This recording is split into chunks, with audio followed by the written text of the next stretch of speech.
Good afternoon and welcome to our Wellness Wednesday seminars. So excited for everyone to be here today. Um, the topic this week will be silent sabotage, overcome stress and build resilience. I'd like to introduce you to our presenter, Carrie, who will give an overview of her biography and what we're going to be engaging in today. So I'll go ahead and turn this over to you, Carrie. Great. Thanks so much, Elizabeth. And it's wonderful to be here with all of you and our second Wellness Wednesday series. And we have one more coming up, and we'll talk about that in a little bit later. But I just want to congratulate you for taking this time in the middle of a busy day to really focus on yourselves for the next 45 minutes or so. You know, so often we give everything to our careers, our teams, our families, but we rarely pause to check in on our own well-being. And you all work in a very fast-paced, high-pressure environment that you need constant awareness, judgment, resilience. And my goal today is to give you some simple, realistic tools that will actually help you sustain that same level of performance, but it'll help to protect your long-term health and energy. So what we're going to talk about is what's really going on in your body when you're stressed, and how we break out of that cycle and create some self-care habits that are actually sustainable, even with the demands of your profession. So don't think it's going to be like a recipe for a half-day spa day, although that would be amazing, right? But these are going to be some things that you can work right into your busy schedule. And then I'm going to give you an opportunity to really make a commitment to yourself and create an action step for you to apply into your life. So feel free to drop questions or comments in the chat. We'll have some time at the end for some Q&A. So, you know, we can talk about anything that comes up for you. And finally, I don't want you to be worrying about writing everything down or taking notes. So I put together a resource guide for you with the key takeaways and the strategies I'm going to be sharing. So you can just listen, reflect, and just notice what really resonates for you today. And I want to remind you that we do have on November 19th is the next iteration of Wellness Wednesdays, which is all about staying healthy through the holidays. And, you know, holidays have a lot of pressures of their own. It's the end of the year, so you have all the stuff at work going on, but then you have the holidays and you have all the food and extra weight gain or time commitments, and trying to balance all of this out can be sometimes some of the most stressful times of the year. And so this will be a really great session to equip you with some strategies to really think through how to handle that best. So on the screen, you see the QR code, and Elizabeth put it in the chat right now. This is to get this resource guide that has all the information of the stuff we're talking about today. So feel free to pop in there and register for that. And for those who were at the first seminar that we did 3 weeks ago, and you're here today, you're going to also get a wellness assessment. So that's an additional bonus that you'll get for attending both of these, kind of as your challenge reward for really taking care of yourself. And if you didn't make the first one, you still have eligibility to go to our next one, and you'll get that wellness assessment. And for anyone who goes to all three, I'm giving away a coaching package. And so you'll be in a drawing for that. So I'm really, really excited for that opportunity as well. So, all right. Well, before we jump in, I just want to ensure everybody realizes I'm not a doctor or a medical practitioner. I am a health and wellness coach. Please consult your doctor before you would make any major changes. These are general recommendations and not specific to any one person's condition. Okay. So I want to tell you a little bit about my story, because I have a feeling there's going to be some things about me that might resonate with you. I came from commercial real estate. I was an executive over there for about 20 years. And about 3 years ago, I decided to step out of corporate America and start my own company, which is Transform Wellness, and help other people who are living still in that way that I used to. So I was always working for big companies, big clients, big expectations. I love the fast-paced adrenaline rush of always being on. And intense pressure and long hours and constant demands, that was just kind of part of how my life was. And I thrived on it, at least so I thought. But in the background, this lifestyle was actually hurting my health, unbeknownst to me. I really worked hard, played hard. I traveled a lot, 150 nights in a Marriott, lots of business dinners, little sleep, frozen meals when I was home. I didn't prioritize the gym. I skipped my workouts because, I had work to do, and that was really important. I was constantly wired. I'd wake up in the middle of the night and my mind would just be racing, thinking about everything that I needed to do or hadn't gotten to, or a conversation that hadn't gone quite right. And I often struggled with feelings of being overwhelmed with how much I had on my plate, but I didn't really know what to do with that. And so I just kept running, kept doing the next thing that was on my calendar. But I realized that it couldn't continue on forever, but I didn't know what to do. And I thought about stress as just this kind of shadow over here that was just always with me, regular part of my life. But as long as he sat over here and just was always following me around, it wasn't that big of a deal. But until one day I had so many things come crashing down on me at once. It really helped me to crystallize what I wanted out of life. Um, all of those acute stress things that happened from my dad having cancer and passing away. I went through a divorce. I changed jobs, which was a good thing, but still stressful. I had a couple back surgeries back to back that were emergencies. And I realized it was like a wake up call that I knew I needed to do something different. But until all of these things happened, did I finally really pause and take stock of what I was doing.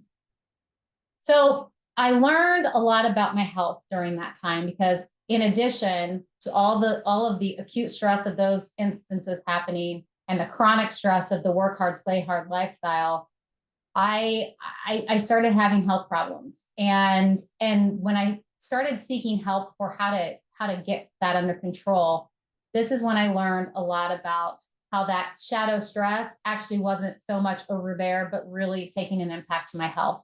And I decided I needed to do something about it. But also, there are so many other people who I knew, everyone I worked with had a very similar lifestyle. And so I know that this information needs to get out there more and needs to be tailored to professionals. It needs to be in organizations like what we're doing today, having discussions about how we can build healthier and more sustainable lifestyles. And so part of a lifestyle is our whole aspect of life. So when I think about it, is this very integrative way of defining health and wellness. So it's not just maybe what we think of diet and exercise. It's so much more than that. It's an integrative approach of how we connect our careers, our sleep, our stress, our family members, our social connections, and ultimately the joy that we're getting out of life, and how we put this all together and making sure that we are living the life that we really want to live, that's lighting us up. And so working with a health coach really helps to make that all happen. Now, a lot of people aren't really sure even what is health and wellness coaching, right? You may be familiar with career coaches or life coaches, executive coaches who really focus on that career development side. And what I do is we go into that area, and your career is definitely part of your life, but we also talk about the other areas, like from that slide previously, of the things that make up your overall health. And so one of the biggest things it does is it helps you to carve out time for you. So health coaching is really about providing you the space to work through what it is that you're wanting to get out of life and set those goals to actually achieve them, building healthier lifestyles that are realistic and sustainable. So all of those things are all connected. A health coach is kind of like your Switzerland, a neutral, supportive partner who is not your boss, not your partner, not your doctor, not your friend, but somebody who you can build history with over time and unpack kind of the stuff that's going on. One of my clients actually calls it's like career therapy. And being able to kind of talk through, hey, this is what's going on at work, this is what's going on at home. It really enables you to process through that and come up with constructive and meaningful ways to really move forward on that. And ultimately, I help you just to go from being in reactive mode of doing just the next thing on your calendar and really thinking about your life in a more strategic way that really aligns with what matters to you. And so I want you to now kind of take a moment and think, are you feeling stressed or stretched too thin? Love, put in the chat if anyone resonates with that. Give me a yes. Or if you're not, that's amazing. But I suspect that if you've shown up in this talk, you may be feeling a little bit of stress. All right, that's what I was thinking. All right, thanks for your honesty. I appreciate that. That's great. And so I'm going to teach you some self-care solutions that can really help you shift your gears. And we're going to actually do one of those right now. So if you are multitasking, I ask, give me at least the next 4 or 5 minutes. And I want you just to listen to my voice. And I'm going to walk you through a simple breathing exercise. And this is how I start off all my sessions with my clients. And the feedback I get is sometimes it's the best part of their day. So I just ask you, go ahead and close your eyes. And I'm going to lead you through this exercise. I want you to take a deep breath in.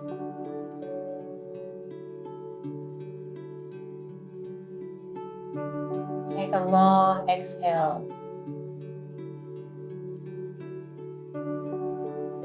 Take a deep breath in and feel your belly expand.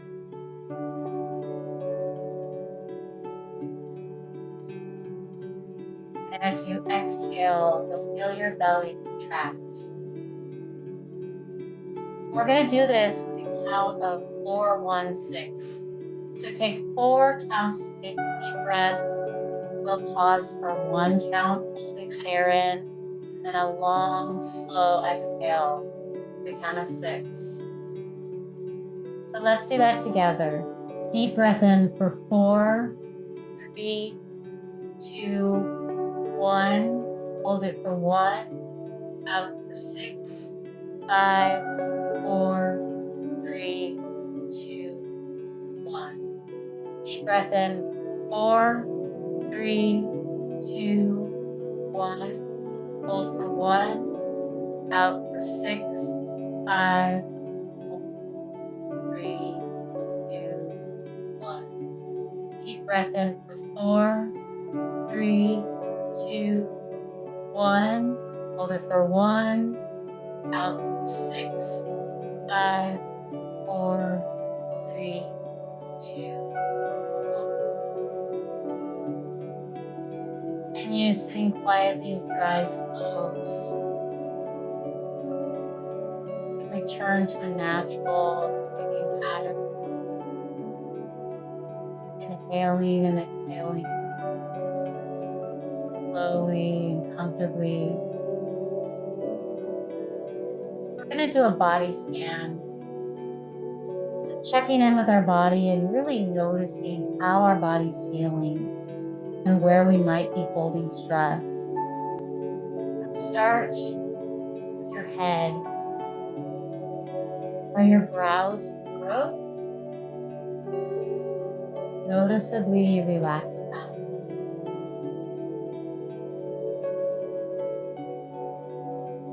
Turn your attention to your jaw. Release the jaw. Release your tongue. Move down to your neck. Sometimes it might feel good to give a little roll around, release that. We sit at our computers for hours. We hold a lot of stress in our neck. Move down to your shoulders. Notice, are they tensed? Are they hunched over? Maybe you need to bring your shoulders up, back, and down, and think about your posture. Go down to your chest. Release any tension you feel.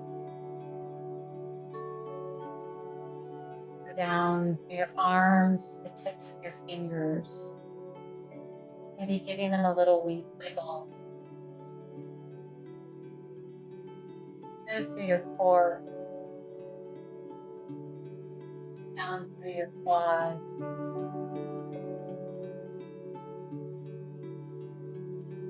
Down to your knees.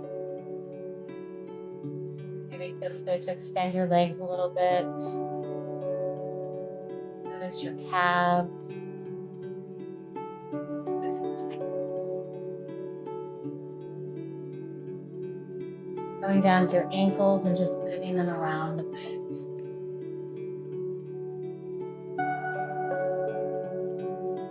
All the way to the tips of your toes.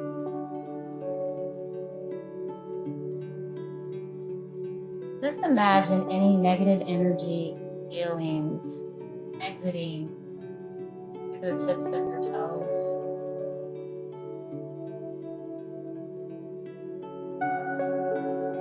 I want you to just take a few cleansing breaths on your own. So fresh air is coming in through the top of your head and going all the way through your body, bringing with it refreshing, rejuvenating energy. And any toxins or negative space or negative thoughts are exiting through your toes.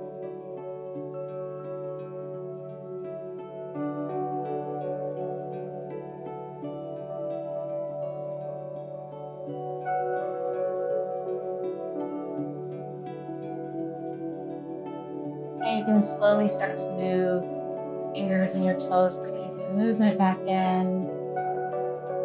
And you can come back to the discussion. How did that feel? Feel free to come off mute if you want to speak up. I'd love to get some thoughts on how that showed up for you.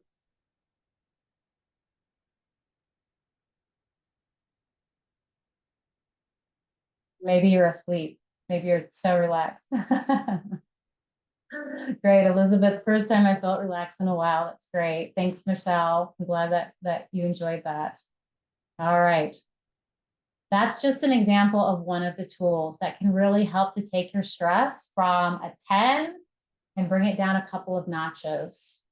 And as you saw, it was only about 5 minutes that we did that in. And there's some other techniques I'm going to go through as well. So I'm so glad that you've shown up today and you're feeling a bit better from when we first started. So,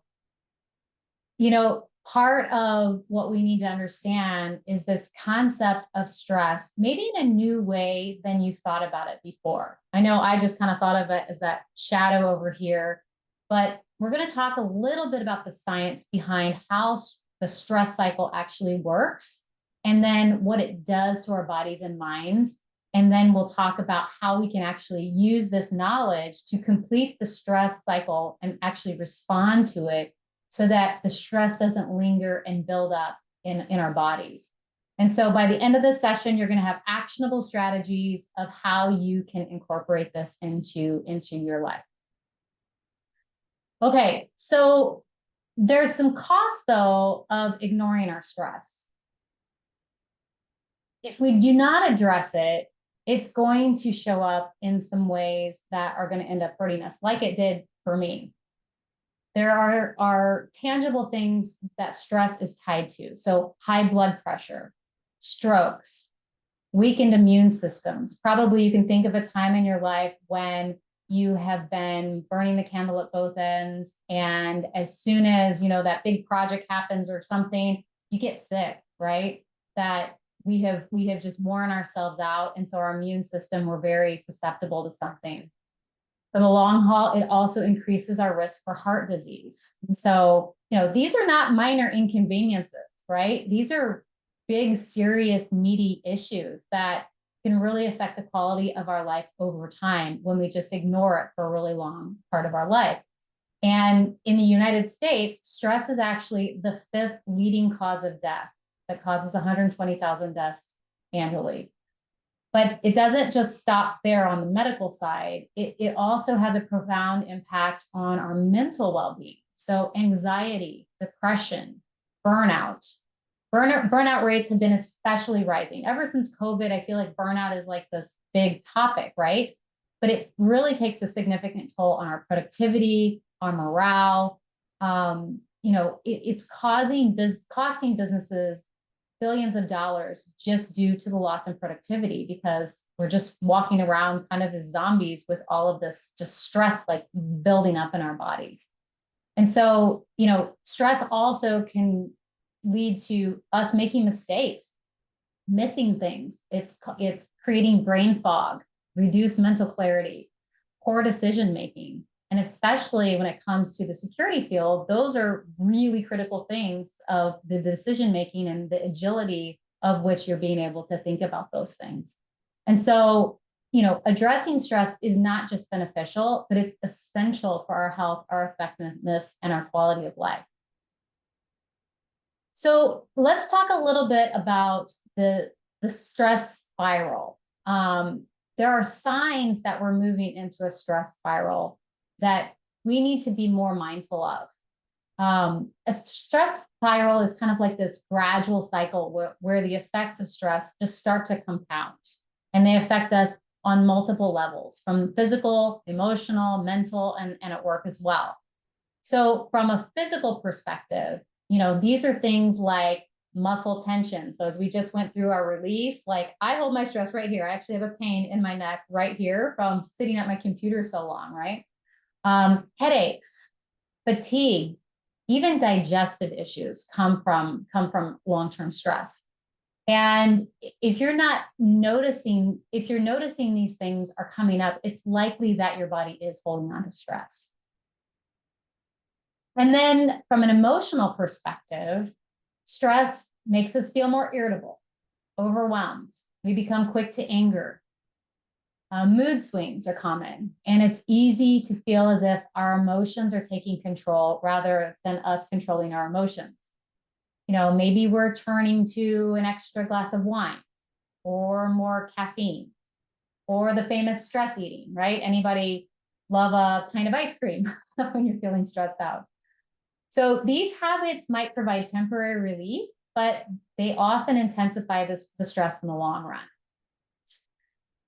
And then on the mental side, stress tends to make focusing much more difficult.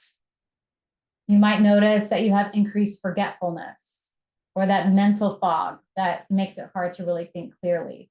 So these are all just signs that your brain is trying to cope with all of this overload and it's struggling. And so instead of just like chalking this up to, well, that's just how I am. These are warning signs. These are like on the dashboard of your car. These are flashing lights that are trying to get you to pay attention that you need to do something different.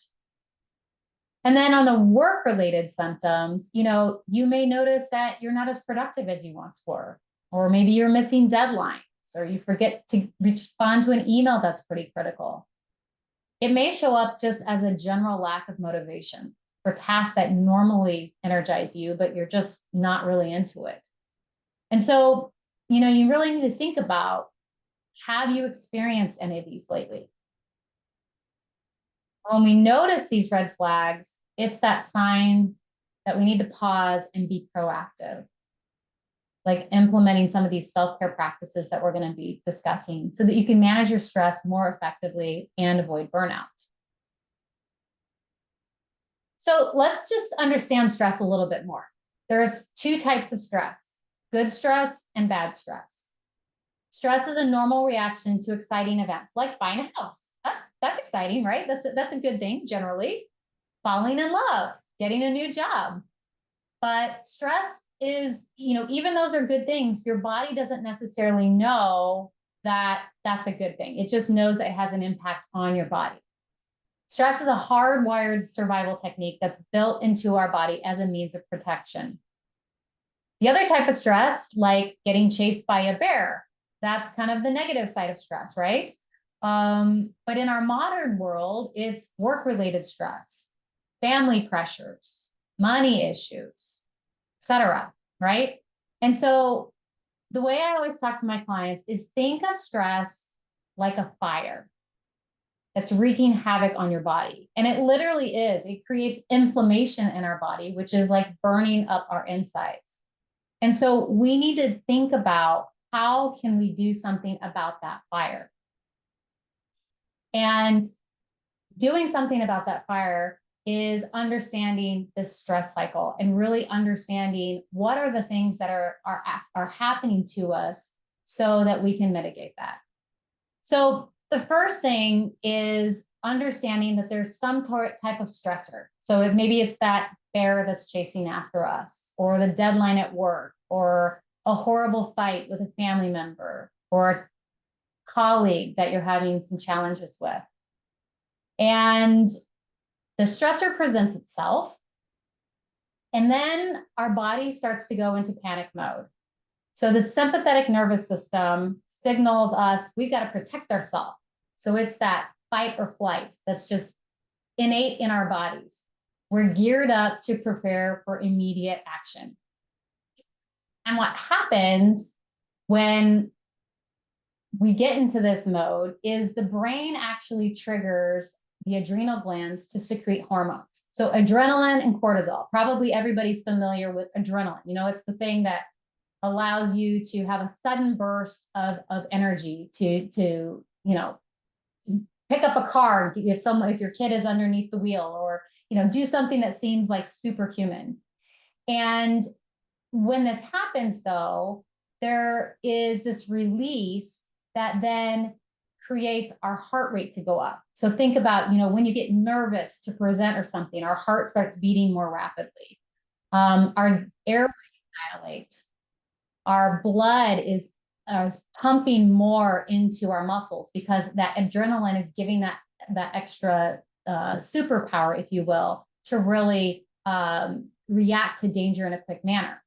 So we get this rapid energy boost from blood sugar that's being raised. And it helps to also sharpen our mental focus. So we think, okay, these sound like good things, right? It's meant to be for a quick response. But instead, it usually, this happens over and over in our modern world, right? The other piece that is elevated is the cortisol. So this is our stress hormone, and it has a longer term role in the stress response. And it kicks in kind of after that initial adrenaline surge. And this is what's helping our body to maintain high levels of alertness and providing ongoing energy during this prolonged stress. So let's kind of understand, what is the cortisol actually doing to our body? Well, it's suppressing the non-essential functions.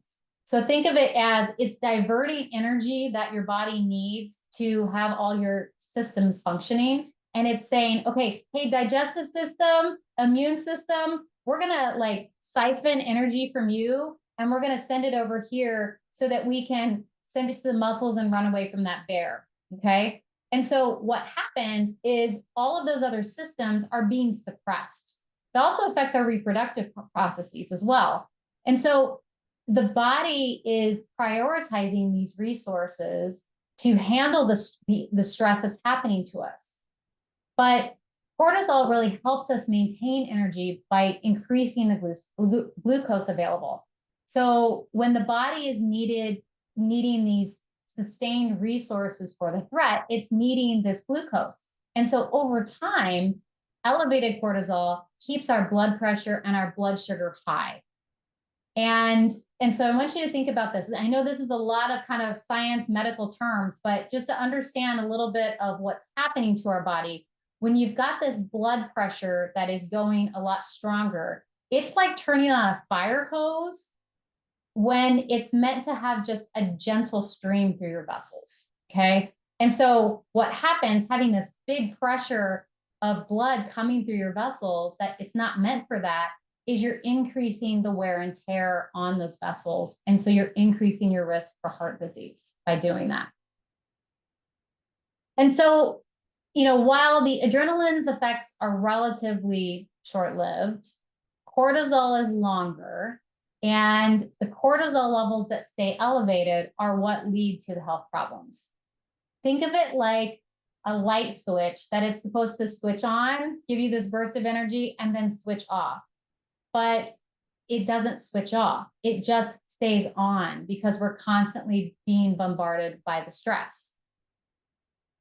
And so once the imminent threat is gone, then we think, oh, well, it should just be done, right? But stress actually accumulates even when the stressor goes away. Your body is still reeling from the stress that it just went through. It's having a physiological effect on your body. And so it's helpful to differentiate stress from the stressors. So the stressors are the things that activate the stress response. So anything that you see, you hear, you touch, you smell, anything that you could imagine that does you harm. Whereas stress, this is a neurological and physiological shift that happens in your body. And so that response is either we're fighting the thing that's in front of us, we're running away from it, that's the flight aspect, or we freeze, kind of like you're paralyzed and you can't actually do anything. And so this stress that just kind of accumulates with us is just sticking with us. And we think about our modern lifestyle, and our modern lifestyle is just wrought with chronic stress. It's the things that are just always there, always happening. It's that burning the candle at both ends. And it's the cumulative effect of stress on stress on stress. And so in my example that I gave you before, I already had that chronic stress going on. But then when I had a couple of big acute stress events of my father passing away, getting a divorce, changing jobs, etc., that just added on to this already overtaxed system. And that's what happens to us. And so this fight or flight reaction just stays turned on over time. And this stress response is just activated constantly, and it disrupts our body's processes. And that's what's putting us at risk for all of those issues that I talked about before. And so that's why it's so important that we've got to cope with these stressors, and we've got to close this stress cycle. And so this is going to be the part that's probably going to be new and different for all of you. Is the stress cycle we've talked about is incomplete when we don't actually do something about it. And the real issue is we've got to do something physical. In the past, something physical was like running away or fighting the bear or the tiger that was chasing us, right? It was something very physical that ended in, killing the wild animal that was going for us. Then we celebrated with our tribe, and we roasted the meat, and we ate and had this celebration. So it was like this big, like, the release at the end of it. But in our modern lives, the stressors that are often physiological or ongoing, like tight deadlines, endless emails, high stakes challenges at work, we don't have that physical release afterwards. And so we've got to be very purposeful about it. And so we've got to do something to deactivate this stress cycle. So something that kind of mirrors the same effect of, slaying the lion and having that celebration and that release, we've got to get that signal sent to our body that we need to go into rest and recovery mode. And that's what's going to complete this stress cycle. And it'll send the signal to our bodies that we're able to react and recover, and then be less susceptible to the chronic disease and the problems. And so, I like to think about it this way. We just learned about the sympathetic nervous system is what's turning on this fight or flight response. And so it's that fire in your body that's burning, right? And the way to put out that fire is to get the parasympathetic nervous system engaged. And it's like what I like to talk about is putting water on that fire. So if you have this visual of you need an airplane flying over and putting out the flames that are going within your body to complete your stress response cycle. So when your body receives the cue to process the stress, then it activates the rest and recovery system in your body. And that's what's going to help to reduce your stress levels and repairs the damage that's been done by the stress. So we're able to go from fight or flight to rest and digest, and that's so critical to our well-being. And unfortunately, a return to relaxation doesn't occur promptly for most people in today's fast-paced society. We're all running around in panic mode from everyday worries. Our chronic stress is disrupting the natural balance that's required for optimal health. It's speeding up our aging in the process and increasing our susceptibility to illness. And so this is where the self-care tools are going to step in. Think of these as intentional actions that we can take to give our mind and our bodies the signal that we're safe. The threat has passed. And this is what's going to help us to complete that stress cycle in ways that really fit into our daily lives. So we're going to look at what self-care truly involves beyond the ideas of what we may think of, spa days that go on for hours or vacations. There may be some misconceptions of what self-care is. And so I want to just kind of debunk some of those myths. And so as we focus on what it truly is. So we may think, oh, self-care is being indulgent and selfish. I don't have time for that because I've got to take care of my kids when I'm at home. I've got to take care of my team when I'm at work. And I just don't have time for that. But what it really means is practicing small intentional actions that recharge you. It doesn't have to be this huge, big thing, but it's a way to enable you so that you can keep going. Think about every time you're on an airplane and the flight attendant says, put on your oxygen mask before helping those around you, right? That is not being selfish. That is taking care of yourself so that you can take care of everybody else. Another one is self-care requires a lot of time and money. And the reality is it doesn't have to take a lot of money at all. It can be simple, free, just like the breathing that we just did, and that can really help to take down your stress a couple of ticks for sure. Self-care is only for those who feel stressed. Well, you may not actually feel it, but it's there. All the things that are in our lifestyle are contributing to that. And so we really need to be thoughtful about and intentional about incorporating these into our lives. And then finally, self-care means being alone, taking time to be by yourself, but it actually doesn't. You can really involve connecting with others, being with family and friends are really wonderful ways to practice self-care and engage that ability to complete the stress cycle. So now let's look at some of these toolkit items, okay? One of the very first ones, and if you were in the last talk, we talked a lot about physical activity. This is probably one of the most effective ways to deal with stress because it's truly that physical response that our body's craving, like the slaying the lion and running fast away from it, that sort of thing. Exercise mimics the physical response that our bodies need for this fight or flight action. It doesn't have to be intense though. Even just a brisk walk or a few minutes of stretching can really help. Physical activity is what signals to our body that we're safe, and it allows us to release stress and start recovering. Another way, breathing. So we just practiced this. This deep, slow breathing activates our parasympathetic nervous system. It calms us down.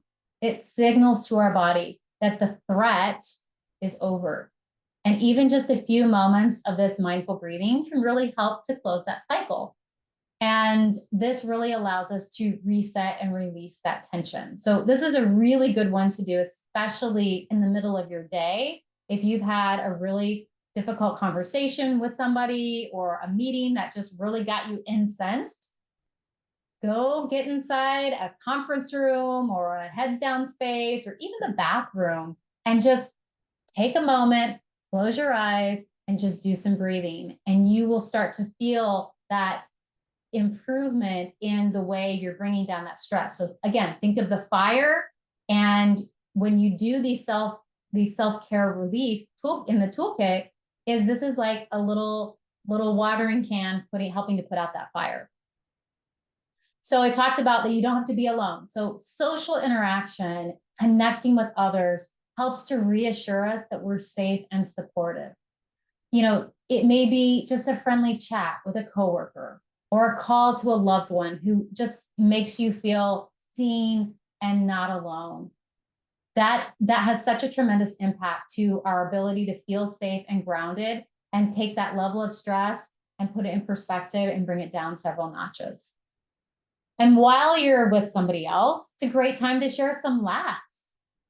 Laughter is amazing. It's like such a great antidote for dealing with stress. It gets your body actually engaged, right? Like you feel something when you laugh.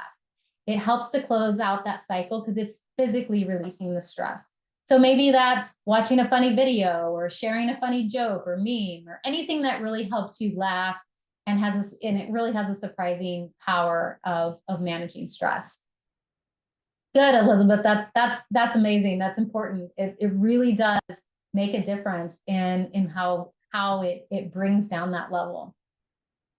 Another area is affection.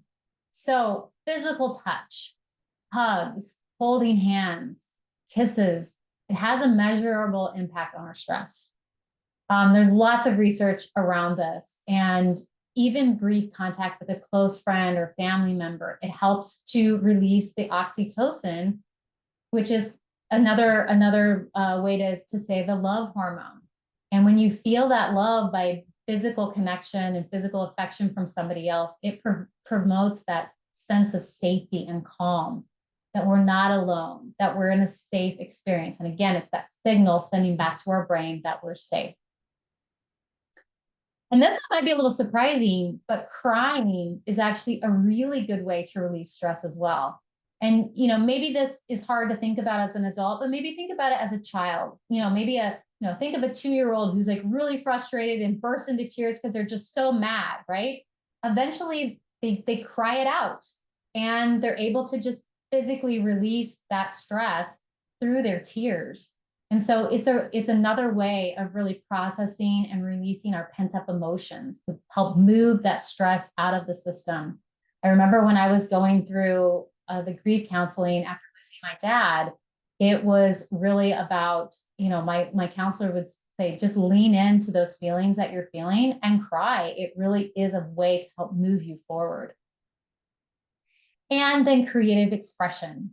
So this is something that it's related to if you're into art or music or dancing. These are all very powerful ways of expressing ourselves.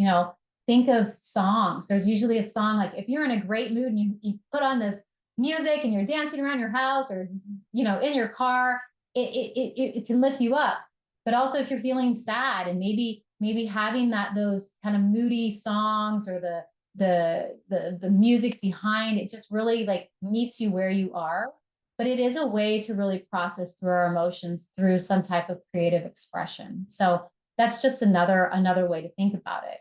So these methods really show us that the body and the mind have lots of pathways to close the stress cycle and really release the tension. We don't have to wait until we're burned out to start using these. And we can regularly incorporate some of these practices so we can maintain our resilience and prevent the stress from building up. So think back to maybe your college or high school accounting class. Remember T accounts? So think about T accounts as you are debiting them as far as like your stress, every time you have some type of a stress, it's like taking out of that account. And so you need to do things that are adding or crediting your account so that it helps to balance out. So it's not necessarily a 1-for-1, but just it's helpful to think about like, gee, what have I done to build my resistance against the what's coming down from just my natural stress from work, from life, from everything, right? So it's really about thinking through how do you set yourself up for being the most resilient that you possibly can. So I want you to think about, we've talked about a lot of different tools and strategies. What's one or two that you could turn into action this week? Could be something small like a breathing exercise in the morning, or maybe taking breaks to stretch during the day, or taking a walk in the middle of the day, or after a known meeting that generally lights you up in not a good way. Think about something that you could implement that's really going to help you process this. You're going to receive this toolkit with all of these different options laid out. So you can use this as a reference for when you need an idea of something to do, but just think of something that is going to be your go-to here in the next week or so. And before we wrap up, I just want to take a moment to talk about what it could be like to put these concepts into practice today. We've talked about how stress builds up, how it impacts our performance, and how self-care isn't just a luxury, it's a necessity. But sometimes, even when we know what to do, it's hard to actually do it consistently. And that's where coaching can really make a difference. This is what I help clients with.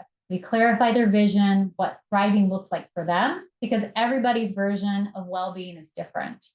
But then we work to turn that vision into an actionable plan that fits their real life, not just something that's idealized or unrealistic, but something that works in the middle of your busy life with your business travel, your family obligations, your full schedule. And then I provide the ongoing support and accountability to really help you stay consistent and build real momentum around the goals that you have declared as important for you. And so for anyone who's ready to take that next step, I'm actually offering a bonus session for ASIS participants for any program that's purchased by December 31st. You can email me directly at my email address there. It'll be on the information that goes out in your packets as well. And we can talk through in a free consultation, what this could look like for you. So even if you're curious, you've never really thought about coaching, this might be your indicator that it's time to look into that and do something for yourself to really change the status quo in the way that you're living your life. And so just as a reminder, we're going to have November 19th, the next Wellness Wednesday seminar that will be on healthy through the holidays. So be sure to mark your calendars for that and invite any colleagues or friends that would like to join. And as we wrap up, I just want to thank you for your time today and investing in yourselves. And just remember that stress is inevitable, but burnout isn't. Small shifts in your awareness and your self-care can really make a huge difference in how you show up each day, not just at work, but in the overall quality of your life. And so I'd love to stay connected. Be sure to connect with me on LinkedIn. I post regular content there. And sign up to get this stress relief toolkit so that you can have this as a go-to reference and work on managing your stress more effectively. So I'd love to open it up for any questions or comments or things that you might have been surprised about with this. Well, I'll jump in first. I'll just say that never thought about crying as a release mechanism for stress. I tend to be very private. I don't tend to typically be emotional in that capacity, but thinking back and reflecting on what you said, I can see where that has been a huge release. It's usually when I've built it up to the point where I'm ready to blow. So the takeaway for me in this whole webinar is don't wait until you're ready to blow. Use Yeah. these tips and techniques in advance of getting to that point so that you can manage through it more effectively. These have been phenomenal tips. Again, I love belly laughs. I try and find a way to incorporate that daily. Some days when it's super stressful and things aren't going really well, it can be a little hard to find that space. But I think that's a reminder to me to just be more intentional about, really focusing in because I am horrible at acknowledging my stress levels.